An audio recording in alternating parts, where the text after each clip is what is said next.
body is shaped by our history. Our body actually forms areas of tension, holding, bracing. This is all what he called armor. And that armoring gets shaped by what happened to us. It gets shaped about through traumas that we've experienced, the family environment we grew up in. It's formed out of tensions that our body forms, the way our body tries to segment itself, to hold back certain feelings, the way, oftentimes like sadness is held in the throat and the chest, and anger is held in the back of the neck and the shoulders, fear is held in our body. Our bodies have different ways of holding feelings and ways of trying to prevent those feelings from coming forth. And that's all done through the armoring, ways that we shut down or repress or minimize. And this armoring, somebody's armor or shape, can show up in the way they may or may not make eye contact, the posture. Some people tend to stand real tall. Other people are often kind of hunched over, or their head is forward. The energetic, some people, you can tell their body is really alive, and it moves and they feel connected to it. And for others of us, the body can feel kind of like it's devoid of energy, or just something the person carries around with them, so their head has a place to land. Tone of voice, body shape, all of this is the armoring. So armoring is seen as the totality of both of our psychological as well as our body's defenses, ways that we numb out, avoid, project, deny, suppress. All of that is held in the body armoring. And it's bound by the ways our muscles constrict and tighten and don't allow energy to fully flow through the body. And when we're constrict and tighten our muscles, we don't feel as much. We instead, blood flow actually lessens, oxygen lessens to the area, and we literally don't feel as much. So Wilhelm Reich delineated 7 belts, 7 areas of the body that roughly correspond to the chakra system, as you can see here. And there was these segments that he delineated, and each segment had a particular function, has a particular reason why it's there. And we're going to go through those today.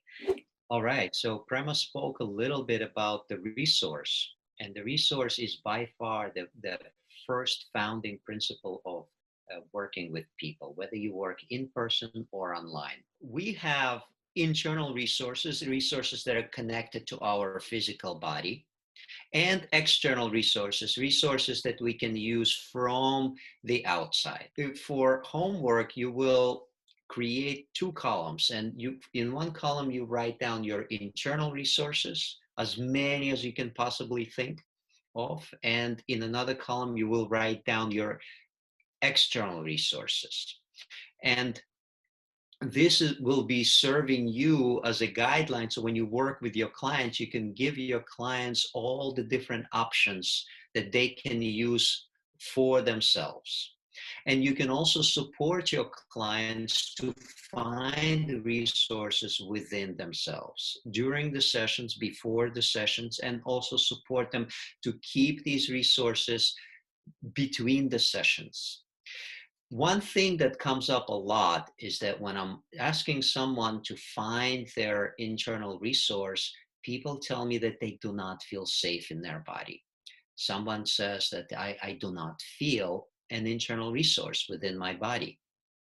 In that case, I invite them to remember something from the past where they felt safe, held.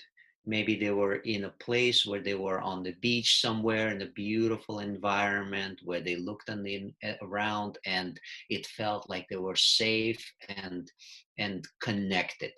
So connecting to that feeling that arises from the memory also can be a resource.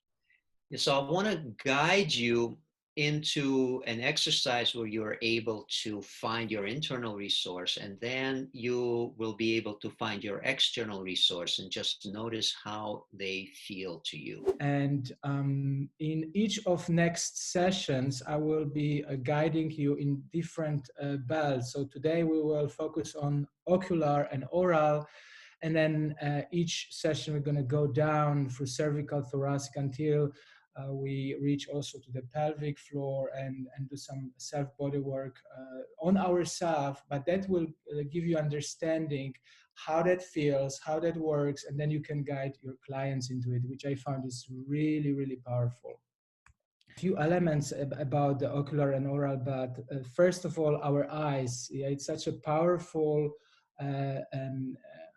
sense that we perceive the world. And somebody already in the chat before said that we're narrowing our eyes when there is a threat or danger, and we open, widening our eyes when there is, a sense of safety, or feeling security. So eyes can powerfully also receive all this information, impulses from the environment, and based on the threat or trauma that comes with it, can create a lot of tension in this bed, around our eyes, around our forehead, yeah, around our temporal bones, or at the back, parietal, occipital bones. So all this area can be tremendously impacted.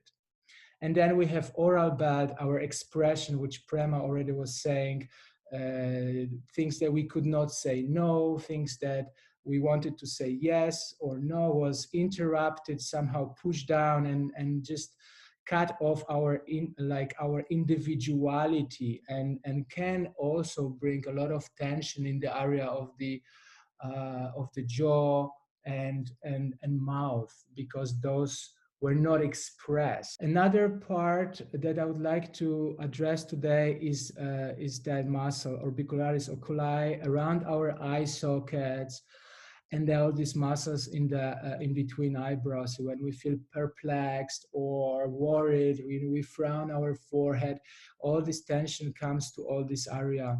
So also very often I see people with like gray around the eyes, like dull eyes, or especially when you see people maybe suffering from depression, you would see that eyes are really like locked down, and there's a lot of tension around our eyes. Let's just move on with some touch, self body work, and I really find it super interesting to add this factor in online sessions, and clients loves it, and I see an amazing effects on the clients.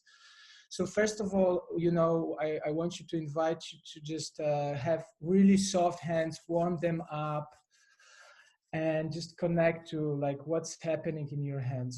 Just put them together for a moment, maybe namaste, and kind of have that felt sense. What's going on in between my hands when I touch my hands? How is the temperature? How is the skin on my hands? Is it stiff? Is it soft? Is it like flexible? How are my hands today? And then we're going to start from the head. Yeah, I show you these pictures of this first muscle that runs from the top of the head. So what I invite you to is make a contact with the top of the head, and start kind of making contact with this fascia and the skin. Just gently start moving around. Just kind of self-exploration, what's going on in there. Yeah.